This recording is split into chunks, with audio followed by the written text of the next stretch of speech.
네, 시사인의 김은지 기자 모셨습니다. 어서 오세요. 네, 안녕하세요. 오마이뉴스의 곽우신 기자 모셨습니다. 어서 오세요. 네, 안녕하세요. 엊그제 있었던 TV 토론 이야기부터 좀 해보겠습니다. 각 당의 뻔한 자체 평가는 안 해도 되겠죠? 네, 그렇죠. 아니면 그러면 뻔한 자체 평가 말고 은밀한 자체 평가는 혹시 있었습니까? 아니 은밀한 자평이라기보다는 이제 근데 또 저랑 소통되는 의원들은 좀 뻔하기는 한데 국민의힘에서의 반응도 썩 좋지 않다. 네, 물론 아침 뭐 브리핑에서 그렇고 공식적인 채널로는 모두가 다 우리 후보가 제일 잘했다. 모두 원래 그러지 않습니까? 그러니까 그 뻔한 건 빼고. 네, 그럼 빼지만 실제로는 좀 아쉽다. 특히나 이제 조금 유효한 포인트라고 할 만한 부분들이 나왔음에도 불구하고 그걸 더 김문수 후보가 물고 들어가지 못하고 그냥 약간 넘어간 측면들을 좀 아쉬워하는 목소리들이 있긴 했습니다. 국민의 입장에서는요. 그러니까 예를 들면은 이재명 후보가 뭐 어쩌라고 약간 이런 식으로 얘기한 부분이 있잖아요. 사실 그 부분에 대해서는 김문수 후보 입장에서는 또 공격할 수도 있는 거잖아요. 근데 그냥 네 하고 그냥 넘어가잖아요. 그리고 김문수 후보 정책 같은 것도 숙지가 좀 아주 명확하게 안 돼 있다 보니까 약간 읽는 듯한 느낌이 날 때도 있고. 그래서 실제로 공방 같은 경우에 약간 방어가 좀 잘 안 되고 하는 부분이 있다 보니까 원래도 김문수 후보가 이제 물론 뭐 연세도 있으시고 뭐 그런 분이긴 합니다만 막 엄청 토론에서 이렇게 달변 스타일도 아닌 터라서 적당히는 지키고 갔어야 되는데 그것도 좀 안 된 게 아닌가. 결국 약간 이슈도 좀 빼앗기고 공격 포인트도 못 만들어서 좀 아쉽다. 그러니까 이제 대신 주변에서 논평이나 메시지로 좀 보완해줘야 되는 부분들을 아쉬워하고 있습니다. 본인 얘기 아니고 의원들의 평가 맞죠? 저는 그러니까 이런 거를 공유하는 의원들이 있는데, 네, 아시겠죠? 저랑 소통되는 의원들은 뭐 이제 권력과 좀 멀어져 있는 찐유는 아니다 약간 그런 분들. 왜 또 자기를 그렇게 스스로 또 이렇게 그런 분들은 제 전화 잘 안 받기 때문에. 네. 혹시 다른 당 평가는 좀 들어봤어요?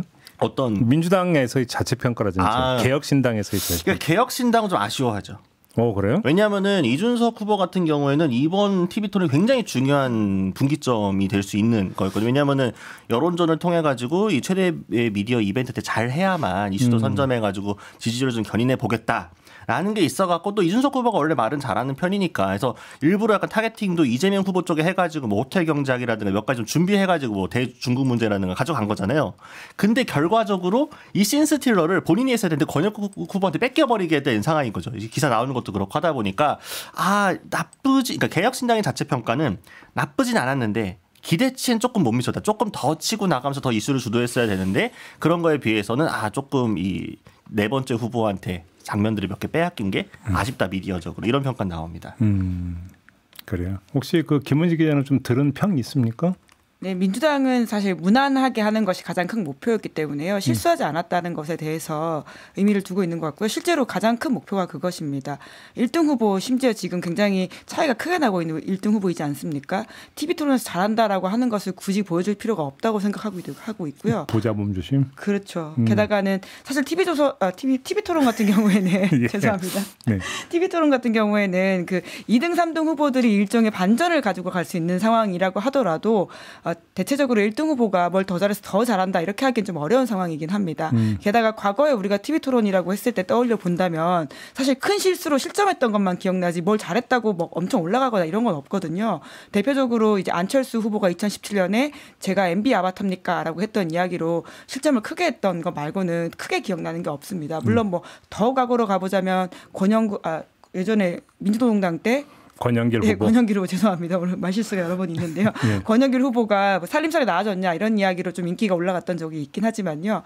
1등 후보는 그런 걸 기대하지 않는다. 결국 지금 이재명은 이재명과 싸우는 시간이기 때문에 전혀 뭐 TV 토론은 잘 방어하면 되는 시간이라고 생각하고 있습니다. 아무튼 이 토론회가 끝나고 백불을 했다는 거 아닙니까? 각 후보들이. 네. 근데 들리는 말에 따르면 이재명, 권영국 후보는 딱 3분 하고 떴는데 김문수, 이준석 후보는 30분 했다. 제가 그런 얘기를 듣는데 맞습니까? 그러니까 뭐 3분과 30분은 좀 너무 긴 차이인 것 같기는 한데요. 그러니까 그렇게까지 아니었지만 질문들에 좀 차이가 있는 거 하나가, 그러니까 권영국 후보는 상대적으로 약간 이제 좀 질문이나 이런 것들이 미리 기자들이 준비를 안 해왔기 때문에 딱히 이제 보통 백불 모두 발언에서 약간 자기 평가 얘기하고 나면은 자 질문 받겠습니다. 딱히 없으신가요? 네, 지금 가보겠습니다 하고 가거든요. 너무 차별 아니에요? 네, 그런 게 있다 보니까 권영국 후보 그래서 좀 짧았던 그게 있는 것 같고. 그래서 짧았다. 네, 하고 근데 이재명 후보는 이제 백불에서 이제 특별히 이제 질의응답을 좀 리스크를 최소화하는 그런 게 좀 있다 보니까 그런 게 좀 자연스럽게 빠지면서 좀 짧아졌던 그런 게 있고 다만 이제 김문수, 이준석 후보 같은 경우에는 기자들도 좀 질문을 좀 준비를 한 것들이 있었고 또 관심도 좀 있다 보니까 아마 그래서 백불이 좀 길어진 게 아닌가 싶긴 합니다. 저도 이제 나중에 풀 받아가지고 봐가지고 좀 차이가 있는 거 보고 약간 이 정도인가 싶기는 했는데 아무래도 역시나 항상 지금 이 대선판에서 계속 갖고 가는 이슈 중에 하나는 단일화할 거냐, 둘이 좀 뭔가 케미가 좀 맞았냐. 그러니까 뭐 보면은 어제 그때 토론 같은 경우에도 이재명 후보에 대한 공격에서 김문수 후보와 인수가 약간 공동전선 비슷하게 펼쳐지는 부분이 있었잖아요. 그런 게 있다 보니까 이런 걸 연결고리를 해가지고 오늘 뭐 어땠는지 앞으로 단일화 관련해서는 뭐 이거를 이제 계속 물어보는 거죠. 그러다 보니까 조금 길어진 것 같습니다. 아무튼 이제 선거 전략을 보면 이재명, 김문수 후보는 이준석 무시 전략으로 간다. 뭐 이런 얘기를 이제 저희가 지난주에도 하지 않았습니까? 근데 TV 토론에서도 그런 그 좀 경향성이 나타났나요? 심지어 권영국 후보도 이준석 후보를 상대하지 않는 모습을 보임으로써 배제하는 모습인 것 같습니다. 김문수 후보를 집중 타격함으로써 본인의 존재감을 드러내는 방식을 어제 실제로 보여줬던 것으로 보이고요. 그제이네요. 예. 그 이준석 후보 같은 경우에는 사실 존재감을 드러내는 게 이번 선거에서 가장 중요한 부분이기 때문에 더욱더 그랬던 것으로 보이는데요. 이재명 후보도 확실하게 이제 이준석 후보는 상대하지 않겠다 이런 모습을 질문하는 모습, 질문권에서도 보였다라는 생각이 들긴 합니다. 그런데 반면에 이준석 후보는 오로지 이재명 때리기 이렇게 갔던 거고. 그렇죠. 1등 후보를 때려야 되니까요. 그래서 효과가 좀 있었다는 겁니까? 근데 아까 개혁신당의 자체 평가는 좀 아쉬웠다라는 거죠. 그렇죠. 그러니까 어쨌든 이준석 후보가 지금 지금 시즌에서 강조하고 있는 거는 김문수보다 이재명 잡는 데 유리한 건 나야. 이재명을 상대할 수 있는 건 김문수가 아니야 나야. 이렇게 해서 보여줘야 되기 때문에 내가 어떻게 이재명 후보를 효과적으로 공격할 수 있는지를 증명해야 되는 자리여서 더 집중적으로 공격을 한 것으로 보이거든요. 다만 이제 뭐 유효타도 있었고 좀 엇나간 헛방도 있었습니다만 뭐 이재명 후보가 워낙 어쨌든 난 1등 후보니까 리스크를 최소화해야지 이 전략으로 가면서 약간 이제 방어를 좀 잘한 측면도 있고 아까 말씀드린 것처럼 좀 비켜나간 부분도 있고 김문수 후보가 사실 또 약간 서포트가 잘 안 됐어요. 약간 이게 보면은 둘이 같이 치고받고 하는 게 있어야 되는데 김문수 후보가 좀 생각보다 너무 원래도 좀 큰 기대는 없었습니다만 너무 못하다 보니까 그런 게 좀 잘 안 맞았다 호흡이. 네. 알겠습니다. 근데 지금 당별로 TV 토론은 어느 팀에서 어떻게 준비하고 있는 거예요? 실무팀들이 보통 있는데, 근데 이 팀이 되게 공개적으로 나오는 경우도 있고 나오지 않는 경우도 있기는 합니다. 근데 이제 국민의힘에서 어디가 지금 준비하고 있습니다라고 발표를 한 건 딱히 없습니다만, 보통 이런 경우는 이제 정책팀에서 일단 기본적으로 개괄적으로 정리를 한번 해주고, 그리고 이제 홍보나 이제 미디어 공보 쪽으로 넘긴 다음에 공보에서 보통 TV 토론 관련해서 실무진들이 좀 짜주거든요. 예상 질문지라든가 유효 포인트 같은 거 잡아가지고 연습하고. 그러니까 5월 18일 같은 경우에도 김문수 후보가 이날 오전에 이제 그 행사 5.18 행사에 안 간 것 때문에 논란이 좀 많았잖아요. 그러니까 보통 근데 꼭 5.18 행사는 당연히 갔어야 되는 행사라고 봅니다만 보통 이런 날은 후보들이 일정을 최소화하고 TV 토론에 집중하는 모습을 많이 보이거든요. 그리고 그날은 하루 종일 이제 정책 같은 거 숙지하고 연습하고 모의 연습하는 거죠. 공부하는 시간. 네, 모의고사 보는 시간인 거죠. 그런 것들을 좀 했던 걸로 보이는데 행사도 안 가고 모의고사까지 했는데 이거밖에 못해? 라는 말이 나오는 거죠. 그래요?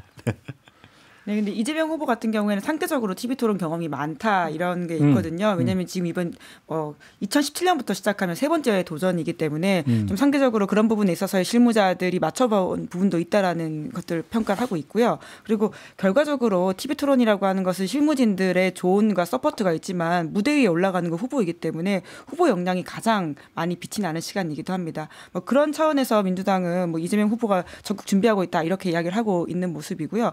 실제적으로 결국은 디테일한 정책보다는 태도를 국민들이 많이 본다라고 하는 것들을 강조하면서 최대한 뭐 어제 우석진 교수님도 이제 극이라고 하는 표현들을 많이 쓰던데요. 이준석 후보가 들고 나온 전략이 극이라고 한다면 여기서 극이라고 하면서 그 밑에 받침이 리을기역. 예, 긁는다라고 하는 것에 요새 인터넷 용어로 보입니다. 이제 소위 말하는 극수저로서의 모습을 보이지 않는 게 가장 중요한 전략이었던 것으로 보입니다. 긁히지 않는다, 반응하지 않는다라는 것이죠. 그러니까 여기서 차이가 나오는 게 이제 이준석 후보 같은 경우에는 아마 본인이 아마 중심으로 해가지고 준비를 했을 겁니다. 왜냐하면 어쨌든 본인이 본인의 화법이나 이런 거에 대한 자신감도 있을 것이고 주변에서 서포트를 한다는 이제 본인이 핸들링을 해가지고 쭉 가는 측면이라고 한다면 이제 그것 때문에 장점이 나올 수도 있지만 리스크가 오히려 나올 수도 있다. 대표적으로 이제 마지막에 이제 권영국 후보한테 차별금지법 관련 물어보면서 음주운전 관련 얘기하고 하는 거 그게 본인 입장에서는 이게 유효타라고 생각할지 모르겠습니다만은 일반적인 사람들이 보았을 때 저게 맞는 거야? 그게 지금 맞는 비유인 거야? 그러니까 이게 또 약간 이제 긁으려고 뭔가 흠집을 내겠다라는 되는 것 때문에 약간 전략적인 미스가 나오는 그런 것들이거든요. 그런 게 좀 그런 거 보면은 좀 이런 부분이 확실히 이준석의 한계가 이런 게 있구나라는 게 좀 보였던 것 같고 그러니까 주변에서 그런 것도 서포트하고 좀 보완해줄 만한 사람들이 이게 잘 안 들어오는 거죠. 그러니까 예를 들어서 이제 TV 토론 준비라고 하는 게 이제 그 우리 정책이 이거니까 숙지하세요라고 이제 그 다이제스트 딱 해가지고 주는 것도 있고. 그다음에 상대 후보가 이렇게 치고 들어올 거니까 이러면 답변 이렇게 하세요라고 해서 이제 예상 답변 주는 것도 있고 하는 것도 있는데 문제는 어떤 그 토론 과정에서의 패션이라든지 태도라든지 이런 코칭이 또 있지 않습니까? 그렇죠. 문제는 이런 게 이제 보통 전문가가 붙잖아요. 그래서 저는 TV 토론 보면서 했던 게 일단 넥타이 색깔을 딱 당색에 맞춰서 딱 그래서 메고 왔다라 하고 눈에 띄는 게 뭐 권영국 후보가 김문수 후보의 악수를 거부한. 그잖아요. 카드도 꺼내 들면서 퍼포먼스적인 것들 좀 준비를 했더라고요. 그러니까요.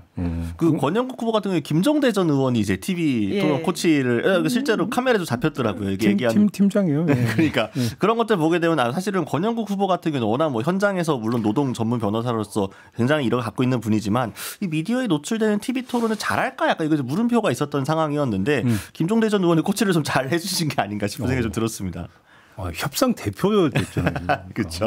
보내시겠다라는 얘기까지 하면서 김현종을 보내냐라는 뒤에 질문을 하고 싶어서 앞에 이야기를 했던 것으로 지금은 보입니다. TV 토론 팀장하고 있는데 갑자기 또 협상 대표가 돼가지고 아무튼 TV 토론 1차가 이제 끝났고서 뭐 전략 수장 얘기나 혹시 이런 게 좀 나오는 게 있습니까? 국민의힘은 조금 더 공격적으로 나갈 것 같습니다. 그래요? 다음 토론부터는. 그러니까 조금 더 2등 후보기 때문에 1등 후보로 잡으려면 조금 더 집요하게 공격하면서 물고 늘어지고 했어야 되는 게 있었는데 뭔가 김문수 후보가 이렇게 막 치고 나가는 모습을 못 보여줬다는 아쉬움이 좀 있다 보니까 단순히 이제 방어적인 것만이 아니라 이제 좀 이재명 후보를 어떻게 물고 늘어질 것인지에 대해서 뭔가 차별화를 내세우면서 할 만한 것들이 좀 마련될 것으로 하나는 보이고요. 또 두 번째로는 이 권영국 후보한테 너무 이제 기습을 받아서 이제 김문수 후보가 비틀비틀하는 것들이 있기 때문에 이에 대한 방어 전략도 좀 쳐야 되지 않을까. 사실은 그 전까지는 아마 특히 김문수 후보 같은 경우는 특별히 권영국 후보를 막 신경 쓰지 않았을 텐데 그 다음 날 신동욱 수석 대변인 브리핑하는 거 보니까 상당히 좀 긁힌 것 같더라고요. 약간 좀 불평을 좀 하긴 했는데 그런 거 보면은 그에 대한 방어 전략도 좀 짤 것으로 보입니다. 근데 이제 그렇게 또 뭐 저도 여기서 인터뷰를 많이 해서 그런지 보다 보면 이제 사람들의 이제 그 말투가 있거든요. 말투가 있고 말하는 방식이 있는데 그래서 이준석 후보 같은 경우는 툭툭 던지는 그 식이잖아요. 당신이 알아서 해석해봐 이런 식으로. 그죠? 근데 이제 문제는 그것이 TV 토론에서 먹히겠느냐라고 하는 게 이제 하나의 점검 포인트가 되고 이건 스킬의 문제인데 그 김문수 후보 같은 경우도 말하는 스타일이 뭐냐면 단답형이에요. 그러니까 이제 딱 어떤 논리적 짜임새를 가지고 기승전결로 쭉 이야기하는 게 아니라 툭툭 던지는 스타일과 또 다른 단답형. 끊어지는 거죠, 말이. 이렇게 되다 보니까 이런 말투가 사실은 공격형에는 별로 맞질 않거든요. 이것이. 네. 그리고 실제로 어제 김문수 후보가 어떤 공격을 받았을 때 바로 치고 나가는 게 아니라 조금 시간이 걸리고 이제 응대를 하고 이런 모습이 보이다 보니까 약 0.5초간 그렇죠. 묵음이 있죠. 상대적으로 좀 활력이 덜해 보이는 모습이 노출되어서 사실 TV 토론 같은 경우에는 비언어적인 요소도 중요한 부분인데 특히나 이제 보수 후보 안에서 경쟁을 하는 이준석과 김문수 두 사람의 비교로 본다면 상대적으로 김문수 후보가 좀 더 나이가 들어 보인다라고 하는 이미지를 주었던 건 사실인 것 같고요. 그건 내용에 대한 문제는 아닌 것 같습니다. 이제 그걸 어떻게 이제 보충하느냐라고 하는 것은 뭐 단기간 내에 어떻게 좀 될지는 모르긴 하겠지만요. 그러니까 김문수 후보와 이준석 후보는 속도감이 너무 달라서 각자의 좀 다른 면들을 보여준 것 같다라는 생각이 들긴 합니다. 이재명 후보 같은 경우 워낙 여러 번 했기 때문에 이제 노련함이라고 할까요? 이제 받아치는 부분들, 그다음에 비트는 부분들. 뭐 이런 스킬이 좀 나타나지 않았나. 그러니까 오히려 이준석 후보가 본인을 이제 긁을 거라고 하는 것에 대한 대비가 있었던 것으로 보이고요. 이게 받아치는 논리는 일관적으로 오히려 이준석 후보가 너무 극단적이다, 한쪽만 본다, 편향됐다라는 그 쉬운 말로 받아치는 모습들이 오히려 어떤 면에서는 이준석 후보가 긁히는 모습처럼 보이는 게 있었다. 아니 왜 저렇게 피해가고 아무것도 안 하고 나만 계속 공격을 하느냐라는 취지의 이야기를 하지 않았습니까? 그런 걸 보더라도 일정 부분 대 이준석 전략은 있었던 것 같은데 그게 다음에도 어떻게 통할지는 봐야 될 것 같습니다. 근데 이 점이 있거든요. TV 토론이 정말로 그러면 그 지지 의사를 더 확장시킬 수 있는 중요한 수단인가는 사실은 좀 논란이 있죠. 뭐 그러냐면 우리가 이제 스포츠 경기를 관람을 할 때 이미 응원팀을 정해놓고 관람을 하지 않습니까? 그래서 우리 팀 이겨라라고 이제 하는 것인데 결국은 TV 토론을 지켜보는 유권자층도 결국은 그 차원에서 접근을 한다. 그렇기 때문에 TV 토론이 표심을 뭐 결정적으로 바꿔놓는다든지 이런 것들은 없죠. 이제 그나마 이제는 예를 들어 아직 이제 무당층으로 남아 있는 사람들한테 정말로 효과가 있겠느냐 이거는 좀 이제 검증이 돼야 되는 부분이고 그래서 아까 이제 두 분이 했던 얘기 중에서 오히려 실수가 오히려 더 크게 이제 영향을 미치는 선전보다는 이제 그래서 이제 요 얘기가 좀 나오는 것 같아요. 이 점도 좀. 네. 뭐 TV 토론이 이제 강화 효과가 더 크다라는 얘기는 이전부터 나왔던 거기 때문에 막 상대 진영에 이거를 뺏어오고 막 무슨 지지층 갑자기 내가 토론을 봤다고 해서 김문수 후보를 지지하는 사람이 우리 후보 도저히 안 되겠다 나는 이재명 후보를 이렇게는 가지 않죠. 근데 다만 내가 기대했던 후보가 생각보다 별로네라는 포인트들이 쌓이게 되면 이 사람의 투표가 소극적으로 바뀔 수 있다는 게 하나가 있는 거고 이 TV 토론 관련들은 사실은 토론 그 자체보다 끝난 뒤에 쇼츠나 릴스로 양산되고 이제 짤방으로 만들어지고 양측의 이제 선정 같은 걸로 많이 쓰이잖아요. 그 소재감들이 되기 때문에 이게 한 번 끝나는 게 아니라 유효타가 계속 나오거든요. 후속타들이 나오는 게 있어서 그런 부분들 좀 같이 염두에 둬야 되지 않을까 싶긴 합니다. 좀 하나만 더 말씀을 드리면 제가 볼 때는 TV 토론의 최대 효과를 끌어냈던 사람이 누군가를 언급한 저는 김대중 전 대통령이라고 생각해요. 왜 그러냐면 두 가지 요인이 있었는데 김대중 전 대통령은 이른바 빨갱이로 묘사가 되면서 그죠? 빨갱이로까지 묘사가 될 정도로 엄청난 마타데오와 저는 공격에 시달리면서 이미지가 굳어져 있었다라는 거예요.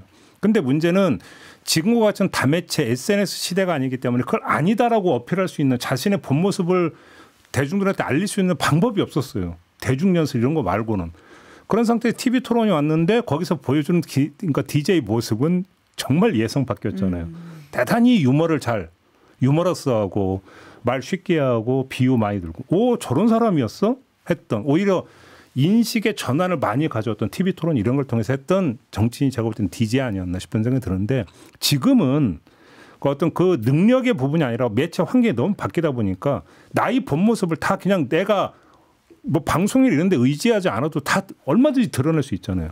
그러다 보니까 이제 그런 인식 전환의 어떤 계기가 될 수도 없는 TV 토론이 이런 측면도 함께 있을 거야. 그래서 아마 권영국 후보가 그제 TV 토론에서의 수혜자라고 한다면 그런 점이라고 보이는데요. 그렇죠. 실제로 언론 노출이 상대적으로 덜 되어 있고 누군지 알려져 있지 않은 데다가 토론에 대한 기대감들이 그렇게 높지 않았습니다. 그러다 보니 시작부터 김문수 후보를 강하게 몰아세우면서 내란과 관련되어 있는 공범으로서 사퇴할 의사가 없느냐라는 식의 지금 이번 대선에서 가장 중요한 질문들을 한 것이거든요. 이제 그렇기 때문에 권영국 후보가 말씀하신 TV 토론의 효과를 얻은 것이고 나머지 후보들은 사실 실수를 하지 않거나 아니면 평상시 보아왔던 모습들 혹은 아까 가구신 기자의 말처럼 소위 말하는 쇼츠나 짤로 이렇게 박제되지 않는 실수를 하지 않는 이상은 크게 문제는 없지 않았나라는 생각이 들기도 합니다. 그래 저는 TV 토론 볼 때마다 좀 약간 회의스러운 게 저렇게까지 잘게 쪼개가지고 TV 토론이잖아요. 근데 까놓고 토론입니까 저게? 네? 그렇죠. 약간 형식이나 이런 부분들이죠. 아니 그러니까 TV 토론이니까 어차피 일방적 홍보와 이런 것들은 알아서 하잖아요. 당에서도 알아서 하고 정치인들이 알아서 하잖아요. 그러면 말 그대로 정말 저런 건 말 그대로 토론이 되게 시간도 좀 넉넉하게 가졌고 형식도 너무 잘게 쪼개지 말고 붙어 이렇게 좀 해야 되는데 왜 그걸 안 하는지 그걸 좀 여기 앉아서 4명의 후보들이 프리스타일로 김종배 진행자 앞에서 해야 됩니다. 아이고, 언감생심이고요. 그런 형식으로 하게 되면은 말 못하는 후보들이 나오겠습니까? 그러니까 이제 그러니까 그거 말 못하면 나오면 안 되는 그렇죠. 거죠. 그러니까 저는 사실은 정치인들 말이기 때문에 이게 단순히 달변 눌변을 떠나가지고 진정성이 있고 본인이 어떻게 잘 표현할 수 있느냐는 되게 정치인에게 중요한 능력인 거잖아요. 근데 이전에 뭔가 TV 토론의 형식이 잘 구체화되기 전 같은 경우에는 그런 리스크를 안고 있는 후보들의 그게 폭발적으로 다 드러나는 상황이다 보니까 이제 리스크가 있는 쪽에서 그걸 최소화하기 위해서 여러 가지 공정성을 이유로 들면서 이제 형식 같은 것들이 굉장히 엄격해지는 경향들을 갖춰오게 되거든요. 그러다 보니까 이제 최근에 TV 토론 한 2시간을 하더라도 실제로 볼만한 구간 한 10분, 20분, 30분이 안 되는 약간 그 정도로 줄어버리는 경향들이 있다 보니까 좀 그게 아쉬운 측면은 분명히 있죠. 그리고 또 어느 순간에 또 하나 없어진 게 과거에는 그런 게 있어요. 후보를 한 명씩 불러가지고 이른바 그 패널들을 앉혀놓고 패널들이 집중적으로 청문회하는 식으로 그죠? 그렇죠. 싹 사라졌잖아요. 싹 사라진 계기가 저는 한 사건이 하나 있었던 걸로 저는 그러니까 기억을 하는데 아마 박근혜 전 대통령 출마했을 때인가 한번 사건이 하나 있었던 걸로 저는 기억을 합니다. 아무튼 근데 왜 이런 것도 안 하는지 그것도 좀 후보자 검증이라는 측면에서 후보자 간 토론도 중요하지만 사실은 그런 것도 좀 중요한 것 같은데 이것도 좀 안 되는 부분도 좀 있고 좀 아쉽다. 네, 그래서 저는 중앙선거관리위원회 TV 토론 말고도 자체적으로 후보들이 더 적극적으로 자유로운 형식의 TV 토론을 많이 했으면 좋겠다. 나와야죠, 나와야. 저희 갑자기 또 윤석열 과거 후보가 열심히 도망다녔다는 생각이 나네요. 갑자기 토론 안 하려고. 이 정도로 하고요. 정치권 왕만 기억납니다. 다음으로 넘어가겠습니다. 자, 김상옥 의원이 민주당에 입당을 했습니다. 김용남 전 의원, 허은하 전 대표, 문병호 전 의원도 이재명 후보의 지지를 선언을 했습니다. 지금 흐름이 어떻게 가고 있는 겁니까? 민주당이 스스로 말하고 있지 않습니까? 진짜 빅텐트는 여기 있다라고 하는 것인데요. 빅텐트와 빈텐트 이렇게 되는 겁니다.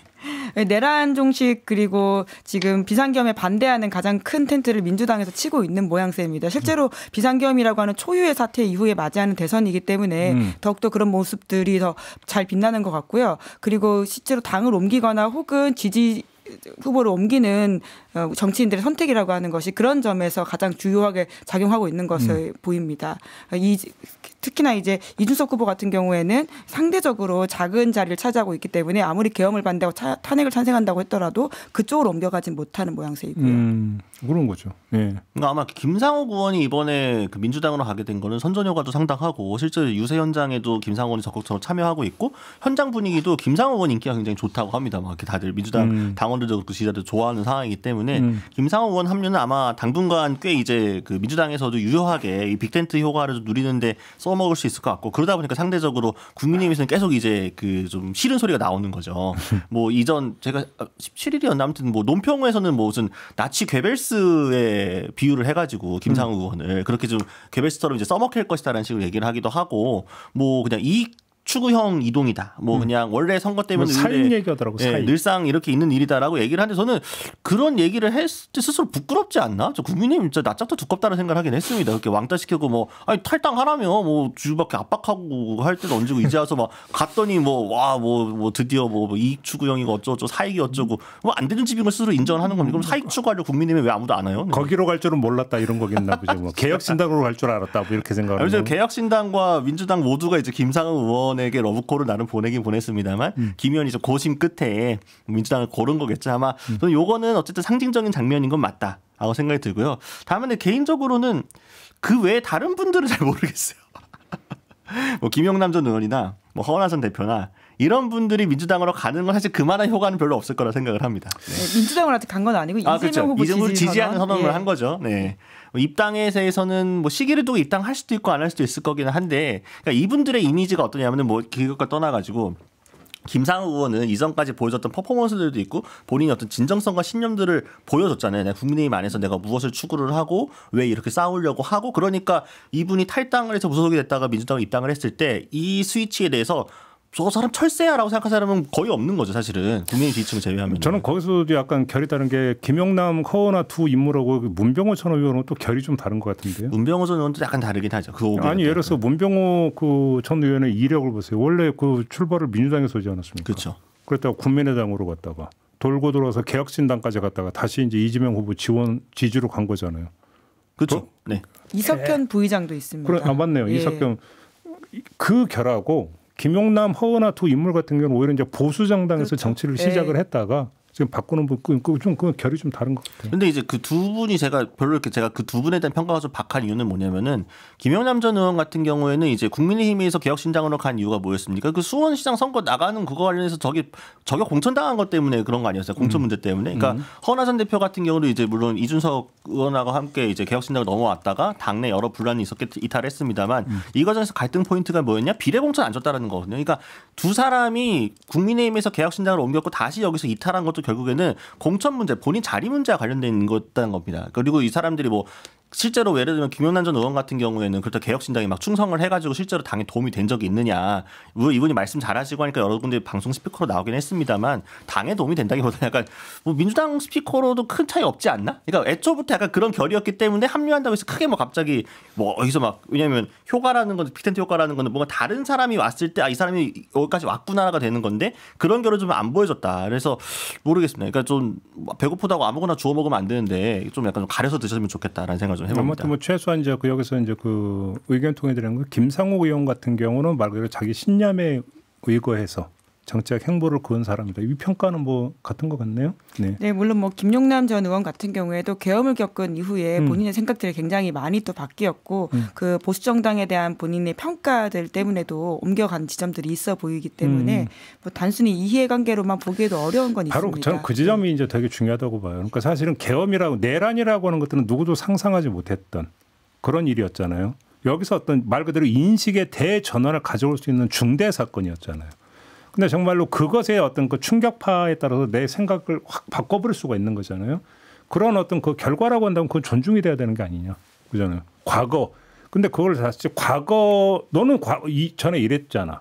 이렇게 되어버리면 그러면 사람의 그러니까 변화 가능성이라는 걸 부정하는 거잖아요. 그거는. 이건 좀 아니지 않을까 싶은 생각이 좀 들긴 들어요. 네. 다만 이제 문제는 그 진정성이라고 하는 것은 속을 들여다볼 수 없기 때문에 본인만 아는 것이다. 이 얘기는 되겠죠. 그렇죠. 그건 분명히 있고요. 이제 그 최근에 이제 이병태 전 카이스트 교수 이제 합류한 그 건 가지고도 좀 논란이 있었잖아요. 그러니까 이것도 어떻게 보면 빅텐트의 입장 그 확장판에서 조금 더 이제 성장, 보수 이렇게 보는 이재명 후보의 어떤 정치적인 능력 같은 것들을 강화하는데 좀 도움이 되겠다는 생각에서 구상이 됐었을 텐데 이병태 전 교수가 들어온다고 뭐 SNS에 글까지 썼습니다. 그러고 나서 바로 이분의 과거 이제 막말 논란 같은 것들이 불거지게 되면서 이 사람이 과연 민주당과 결이 맞는 사람인 거냐, 같이 했을 때 시너지가 나는 게 맞느냐라는 물음표가 나왔고 결국 약간 이제 보류되면서 약간 좀 붕 떠버린 거잖아요.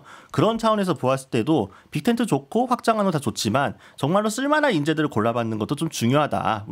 아무나 다 들어오지 말고 약간의 좀 정리는 필요하지 않나. 뭐 오겠다는 분들은 무조건 막을 수는 없습니다만 그런 결은 좀 필요하다 생각을 합니다. 저 같은 경우 이제 오는 사람 안 먹고 가는 사람 안 잡자. 뭐 이런 주의 있잖아요. 선거이기 때문에 아마 그런 것 같고요. 결국 이후에 어떤 자리를 주느냐에 따라 가지고는 향후 정권을 어떤 식으로 운영하고 그 국정 철학을 반영할 수 있는 인사이냐라는 게 보일 것 같긴 합니다. 그럼 반대로 지금 국민의힘에 그 들어가는 사람들도 한번 얘기를 해보죠. 가장 먼저 떠오르는 게 김계리 변호사. 아직 입당 확정은 안 됐죠. 아직 못 들어갔습니다. 문턱에 걸렸죠. 지금 탁 들어가려다. 근데 아까 저기 김재원 비서실장하고 인터뷰했는데 김재원 비서실장 후보 입당 거부할 이유가 뭐가 있나 이런 취지로 이야기를 했었는데 김용태 비대위원장은 입장이 좀 다른 건가요? 그렇죠. 자격심사위원을 열겠다라고 한 거니까요. 서울시당에서 오늘 결정을 할 문제입니다만, 그러니까 지금 김계리 변호사 반발하고 있잖아요. 내가 입당 환영한다고 문자까지 받았는데 메시지까지 받았는데 이제 와서 갑자기 내 개인의 입당을 왜 막느냐라는 좀 반발하고 있습니다만 국민의힘 입장에서는 너무 골치가 아플 거예요. 아니 지금. 근데 저는 이게 궁금한 게 김계리 변호사의 국힘 입당 시도는 기획일까요? 아니면 본인의 그냥 자발적인 걸까요? 왜 그러냐면 같은 날이잖아요. 윤석열 전 대통령 탈당을 선언한 같은 날 입당 신청을 했다고 밝힌 거잖아요. 이걸 어떻게 읽어야 되는 거예요? 그러니까 모두가 의심하는 거죠. 눈치가 없는 겁니까? 아니면 기획을 한 겁니까? 뭡니까? 네, 뭐 사실 기획이라고 하더라도 얼마나 의미가 있는지에 대해서는 지금까지 전직 대통령 윤석열 씨가 했던 수많은 기획들이 실패로 판판이 끝나지 않았습니까? 이제 그런 차원에서 기획이라고 하더라도 그렇게 우리가 의미 있게 볼 만한 내용은 아닌 것 같다라는 생각이 들고요. 향후에 이제 저희가 누차 이제 보수 정당은 이후 당권 경쟁과 보수 재편 경쟁이 있을 것이다라는 말씀을 드렸습니다. 오늘만 하더라도 한동훈 전 대표가 이제 부산에서 개인적으로 유세를 시작하면서 움직이기 시작하거든요. 맞아요.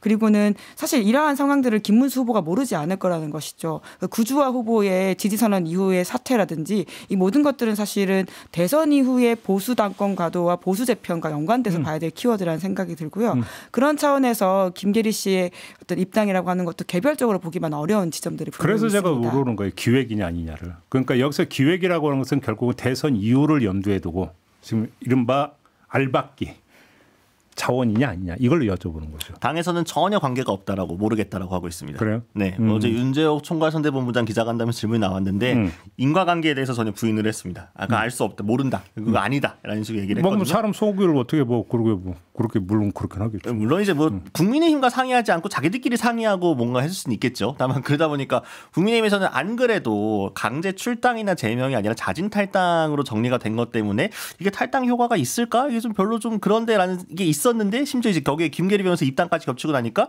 윤석열 탈당 효과라는 건 없는 거죠. 그냥 완전히 상쇄돼가지고 없어지다 보니까 김용태 비대위원장 골치가 아픈 거겠죠. 아 이거를 어떻게 해야 되라는 생각이 드는 거고. 그러니까 김계리 변호사의 기획, 그러니까 입당이니까 입당 기획이라고 한다면 김계리로 끝나지는 않을 것이다. 라는 얘기로 또 연결이 될 수 있는 거 아니겠어요? 그렇죠. 그래서 구주화 전 자유통일당 후보가 이제 김문수 후보 지지를 선언하면서 사퇴를 했죠. 그리고 어제 세이브 코리아 분들이 김문수 캠프 가가지고 지지 선언 또 했더라고요. 근데 그 김문수 캠프에서 지지 선언한 것에 대해서도 그 세이브 코리아 그 부분에 대해서 뭐 아무런 국민의 입장이 없고. 좀 다른 후보가 지금 자유통일당에서 후보직 사퇴하면서 지지선언 이거에 대해서도 국민은 딱히 입장이 없습니다. 그러니까 당에서는 환영할 수도 없고 그렇다고 싫다고 할 수도 없고 그러니까 어쩔 수 없는. 그러니까 여기야말로 진짜 아까 제가 뭐 배고프다고 아무거나 줘도 안 된다고 했는데 여기는 진짜 뭐 먹으면 안 되는 것들이 지금 약간 모이고 있는. 그러니까 쓰레기가 쓰레기통에 모이는 느낌이라고 할까요? 어차피 그냥 갈 길 가는 거라는 느낌도 좀 들기는 하는데. 고상한 표현을 써요. 불청객. 아, 네. 알겠습니다. 네. 불청은 환영하지 않아요. 불청 얘기 이거잖아요. 국민의힘에서 환영하는 분들도 있거든요. 역시 드디어 우리가 보수가 하나가 되어서 이 통합된 힘으로 이길 수 있다. 그러니까 거의 어제 김문수 후보 서울 유세도 거의 뭐 태극기 집회 같은 느낌도 좀 많이 나긴 했는데 성조기도 나오고 뭐 태극기도 나오고 뭐 아무튼 그런 수준인 거죠. 뭐 당협에서 동원령을 내렸는데 별로 딱히 호응이 없었던 것 같더라고요. 안 도와준다라고 하는 아우성은 계속해서 나오고 있는 진짜 상황이고요. 국민의힘에서 손 놓고 있는 의원들이 꽤 있습니까? 현장 가보면 현장 국회의원들이 그렇게 많지가 않다라는 평가들이 있습니다. 예, 그리고 말씀하신 것처럼 그러니까 그 극성 지지자들만 나와가지고는 그러니까 상대적으로 그래도 후보가 되기 전에 비해서는 물론 초창기에 단일화 전 뭐 강대 단일화긴 하죠. 그때에 비해서는 조금 더 환호가 올라간 건 맞는데요. 근데 그것이 정말 그 당 차원에서의 전반적 지지자의 지원을 받고 있는 것인지 그리고 의원들의 지원을 받고 있는지에 대해서는 의문이 드는 좀. 대선 후보라고 하기엔 좀 썰렁한 모습들은 있습니다. 그러니까 지금 그런 시그널들이 계속 나오는 거예요. 국민의힘이 단합된 모습으로 일치단결해가지고 우와 그래도 뭐 질 땐 지더라도 열심히 해보자 이런 느낌도 안 나는 거예요. 심지어. 그러니까 이 상황에서도 어차피 지는 거 적당히만 구색만 맞추고 발 빼고 나중에를 좀 보존해야지 이런 생각으로 다들 머리를 굴리고 있다 보니까 어쨌든 자기들의 당이 민주적인 절차를 거쳐서 뽑은 후보인데 가려고 했다 실패하긴 했습니다만 그럼 어쨌든 필요한 거 좀 도와줘야 될 거 아니에요. 근데 후보 중앙 선대위 차원에서도 약간 지역 당협이나 이런 데서 너무 협조가 안 된다는 불만들이 나오고 있는 거거든요. 그 얘기니까 갑자기 칸덕수 전 총리는 혹시 어느 순간에 갑자기 짜놓고 나타나서 뭐 지원 유서론데 이런 얘기는 혹시 안 들립니까? 그걸 기대하고 있죠. 바라는 거죠. 그렇게 기대만 네, 기대를 하고 있죠. 설득이 잘 안 되는 것 같습니다. 설득이 안 되고 있다. 설사 온다고 하더라도 효과 없을 거라고 봅니다. 오늘 왜 이렇게 매정한 얘기를 많이 해서 현실이 본인들이 한 말이 있지 않습니까? 불과 2주 전에 본인이 뽑은 후보에 대해서 알량하다라는 이야기를 했다가 갑자기 뭐 인성이 좋고 훌륭하다 이런 식의 이야기를 하는 게 바깥에 있는 저희가 보기에도 이게 뭔가라고 하는 좀 뭐 격차가 느껴져서 아찔한데 당에 계시는 분들 입장에서 더 얼마나 이 격차가 아슬할까라는 생각이 들거든요. 뭐 그런 차원에서 오늘 매정했다면 매정한 이야기를 한 것 같습니다. 그러니까 김문수 후보가 혼밥하고 있다는 썰 같은 것들이 자꾸 돌고 있고 지금 문제가 좀 나오고 있습니다. 확실히 당이. 혼밥을 했다고? 그러니까 어제 지역 같은데 어디였죠? 뉴스 나왔는데 지역에서 이제 지역 일정을 유세를 소화를 하고 만찬을 하려고 했는데 지역 의원들이 너무 안 왔다. 별로 안 와가지고 거의 약간 혼밥 같은 느낌으로 식사를 할 수가 없다라는 이야기들이 돌고 있습니다. 물론 이거는 뭐 상황에 따라서 시간에 따라서 뭐 그럴 수도 있고 안 그럴 수도 있는데 이게 단순히 하나의 씬으로 끝나는 게 아니라 맥락을 놓고 봤을 때 김문수 후보가 당 장악력이 약하다. 당에서도 전폭적인 지지를 못 받고 있다. 간단히 얘기하면 2007년 때 정동영 후보 비스무리한 양상이 벌어지고 있다. 뭐 이쯤 정리하면 되는 거죠. 그때 결기라도 있지 않았나요? 정동영 후보가 질 땐 지더라도 그래도 후보를 안 낼 수는 없고 해보겠다 약간 그런 결기는 있었던 것 같은데. 김문수 후보도 결기는 있지 않겠어요? 그런 것으로 모든 결기가 후보 당사자들은 다 있죠. 뭐 그럼. 네, 더 이상 얘기하지 않겠습니다. 마무리하겠습니다. 두 분 수고하셨어요. 네, 감사합니다. 고맙습니다. 네, 저도 물러가겠습니다. 고맙습니다.